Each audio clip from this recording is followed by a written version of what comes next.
छोटे से गांव में मोहन और गौरी रहते हैं। मेहनत करने के बाद भी उनके घर में मुश्किल से 2 वक्त का खाना बन पाता है। मोहन, घर में बस थोड़ा सा आटा बचा है। चिंता मत करो गौरी, मेहनत और ईमानदारी कभी बेकार नहीं जाती। मोहन लकड़ियां लेने जंगल जाता है। चलते चलते उसे दूर एक चमकती हुई रोशनी दिखाई देती है। ये रोशनी कैसी है? जंगल में तो ऐसा कुछ कभी नहीं देखा। वो पास जाता है और देखता है कि एक विशाल पेड़ सुनहरी रोशनी से चमक रहा है। स्वागत है मोहन। अरे, पेड़ बोल रहा है। मैं कई वर्षों से यहाँ खड़ा हूँ। बहुत लोग मेरे पास आए, लेकिन किसी ने मेरी देखभाल नहीं की। मोहन पेड़ की सूखी जड़ों को देखता है और नदी से पानी लाकर डालने लगता है। शाम को गौरी भी वहां पहुंच जाती है।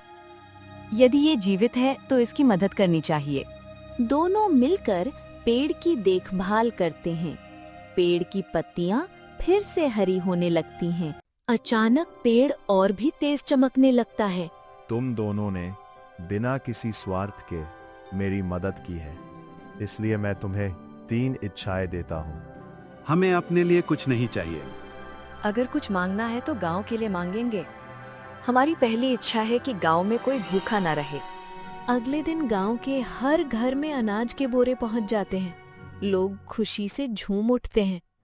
सेठ धनराज ये देखकर हैरान रह जाता है। जरूर इनके पास कोई बड़ा राज है। मुझे भी उस पेड़ तक पहुंचना होगा। कुछ समय बाद गांव में पानी की कमी हो जाती है। कुएं सूखने लगते हैं। अब क्या होगा? मोहन और गौरी पेड़ के पास जाते हैं। हमारी दूसरी इच्छा है कि गांव में कभी पानी की कमी ना हो। तुरंत गांव के पास एक मीठे पानी का झरना फूट पड़ता है। रात में सेठ पेड़ के पास पहुंचता है। मुझे सोने का महल चाहिए। क्या तुम इसका उपयोग लोगों की भलाई के लिए करोगे? नहीं, सब कुछ मेरा होगा। अचानक उसके सामने सोने जैसा दिखने वाला महल बन जाता है। लेकिन जैसे ही वो अंदर जाता है, महल मिट्टी में बदल जाता है। नहीं, मेरा महल। कुछ दिनों बाद तूफान आता है और कई घर टूट जाते हैं। लोगों के पास रहने की जगह नहीं है। तुम्हारी एक इच्छा अभी बाकी है।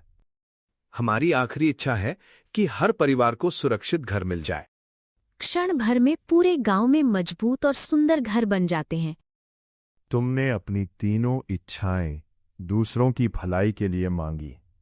दूसरों की खुशी ही हमारी खुशी है। यही सच्चा जादू है। पेड़ की सुनहरी रोशनी धीरे धीरे आसमान में विलीन हो जाती है। गांव वाले मोहन और गौरी की प्रशंसा करते हैं।